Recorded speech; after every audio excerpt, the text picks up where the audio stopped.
If you yell, blast music, or even laugh too loud outside after midnight, congrats, you just sent an invite to something that definitely shouldn't be here.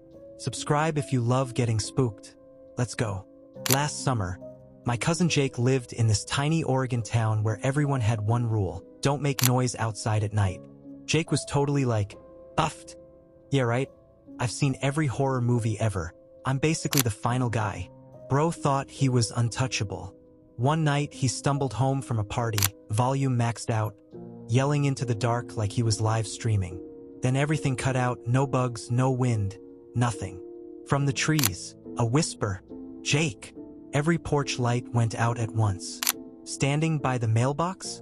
A figure way too tall, arms dragging the ground, smiling way too wide. He bolted inside. Next morning, cameras showed him screaming at empty air, but right before it cut, something smiled straight at the lens behind him. Now, every night at 2:13 a.m., knocks on his window. Exactly. Don't test the rules, FR.